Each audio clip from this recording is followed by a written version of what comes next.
So, a pleasant morning to all of you, especially to Ma'am Jen. So, at this point of time, I am going to discuss about the English language family tree. And before I go on to the main content of this topic, let me formally introduce myself. My name is J.R. Menyosa, and I will be your presenter for today. So, let's go first to the learning outcome. Demonstrate an understanding of the concept of English language family tree. Analyze the many factors that contributed to the development of the English language. Apply the lessons learned in the comprehending the complexities of English language. So, for the introduction, the English language belongs to the Indo-European language family, which includes languages spoken by over 3 billion people. This means that English is related to languages like German and Dutch. There are many different dialects of English, and the language has evolved over time. English is a West Germanic language, and it was first spoken in England. The language has also been greatly influenced by other languages throughout its history, including Latin, French, and Norse. English is now the most widely spoken language in the world, and it is the official language of many countries. It is also one of the most popular choices for the second language learners. So, ang English, hindi lang siya ordinary nga language, kaya may ara man siya nga kaugalingon nga family or group of related languages. And this big group is called the Indo-European language family. And ang ini nga family sa mga languages is used man in sang 3 billion people in the whole world. And also English belongs to a smaller group inside this big family na ang tawag is the West Germanic group. And upod dire ang German kag Dutch, which means nga may relation kid sila sa English language. Also, English is originated in England, so that's why it's called English, and hindi lang na dira naguntat ang story niya because throughout history, English changed a lot. Na-influensyahan siya sa damo nga mga languages. Like for example, sa nag-abot ang Romans sa England, nagdala sila sang ilaman nga language nga Latin. Madamo ang Latin words ang nagsulod sa English, and then during the Viking invasions, Old Norse words were also added. And after sina, sang Norman conquest sang 1066, French naman ang nakaapekto sa English. And also amo na asubong nga ang English is isa na ka mix. May Germanic roots, pero damo gid siya nga vocabulary halin sa Latin kag French. Like for example, ang mga words nga language, justice, government nga halin sa French or Latin. And hindi na siya originally English kay siyempre may mix na mo. And we can say nga ang English subong wala na nagapabilin man sa iya nga porma. Kay again, padayon siya nga nagabago based sa history, people, and culture nga nag-influence sa iya. So next, I have here a picture of a family tree that shows a different kind of languages.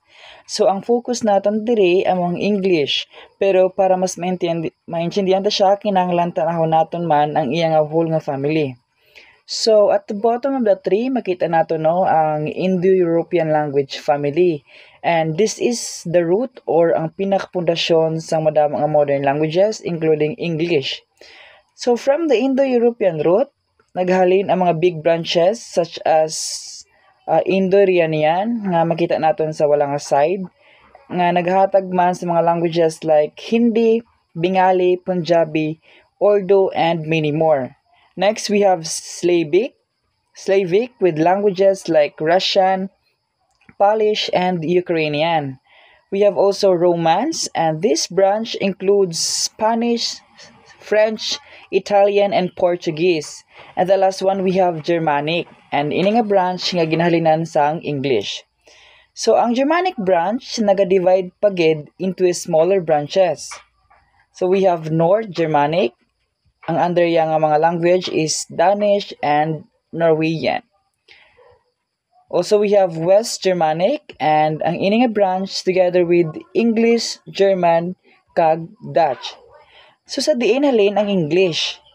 So, English is under West Germanic, which is a sub-branch of the Germanic group nga kabahin sang Indo-European family. So this shows nga ang English may ugat or origins nga Germanic, pero nagapadayon siya sa iya kaugalingon nga development. And we can see man nga dako and damo ang connection sa mga branches.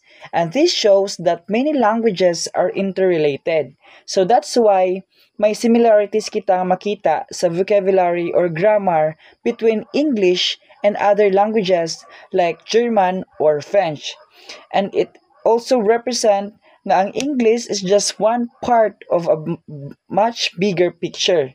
Even though sikat na siya subong, kag widely spoken, we can say nga ang iya mga roots salin sa ancient times pagid, kag because sa interaction sa mga tao, conquest, trade, kag culture. What is a language family tree? So a language family is a group of languages that shares a common ancestor. The Indo-European language family, for example, includes languages like English, German, and Dutch. All of these languages are closely related and share the same language family because they descended from a common ancestor. Language can be related in different ways. Language can change over time, and new languages can emerge from existing one. So language family is a group of languages that come from the same ancestor. For example, ang English, German, and Dutch is a part of the Indo-European family. So ang mga ini nga language, may pareho ni sila nga ginhalinan, so it is because nga related sila. So meaning, language can be related in many ways, like similar words or sentence structure. May mga words kag sentence structure nga pareho nga nagapakita nga konektado sila sa isa kay isa. So languages also change over time and new ones can come from older ones. Nagabag-o man ang lengguwahe sang tion kag ang isa ka lengguwahe pwede magbunga sang bag-o man nga language. So what is the largest language family in the world? So the Indo-European language family is the largest of the 142 different language families in the world. It includes over 400 languages and dialects spoken by over 3 billion people, with 46% of the world's population having a native language in this family. So Indo-European languages are dominant in Europe as well as Central, Western, and South Asia. So amo na yung pinakadako nga language family in a whole world because it has a 400 language and dialects na ginagamit sang 3 billion people, and that has about 46% of the world's population speaks a native language from this family. So these languages are mostly used in Europe and also in parts of Central. So we have here the several branches of Indo-European language family. First, we have the Romance languages, which include French, Italian, Spanish, and Portuguese with more than 900 million native speakers worldwide. These languages are all descended from Latin, which was the language of the Romance Empire. So ang ining mga languages, it comes from the Latin, na language sang Roman Empire. So ang Latin, amo ni siya ang ginabasihan sa mga Romance languages, kaya naglapta ni siya sa madamo nga part sang Europe because of the Roman. Then we have Slavic languages, which include Russian, Polish, and Zizek, spoken by over 400 million people. So Slavic languages naman, pareho ni sa sang Russian, Polish, kag Zizek. And ini nga mga language makita naton sa Eastern Europe, kag may ara man sila na the same nga ginhalinan na ginatawag naton nga Slavic root. And then we have Germanic languages, which include English, German, Dutch, and Afrikaans, spoken by approximately 515 million people. So German languages was started in a common ancestor nga ginatawag Old Germanic. So subong do damo na ning mga tao ang nagagamit sini sa Europe and also sa Africa kag iban pang place in the whole world. And then we have the Celtic languages, include Irish, Welsh, and Scottish Gaelic, with about 2 million of both native and non-native speakers. So Celtic languages include Irish. These languages can be found sa mga lugar nga sakop man sang British Isle, kag bisan pa nga gamay lang ang population nga naga-istorya sini. Syempre importante man ni Japon sa ilang culture kag identity sa mga tao nga naga-istorya dito. And then we have the Iranian languages that include Persian and Pashto with over 45 million speaker. So the Iranian language naman, ang mga Iranian languages, ginagamit din siya sa Middle East. Ilabi na gid sa mga pungsod pareho sang Iran, Afghanistan, kag Pakistan. And may ara man sila nga malawig nga history kag bahin sa mga mas dako nga Indo-European language family. English language. So the English language belongs to the West Germanic branch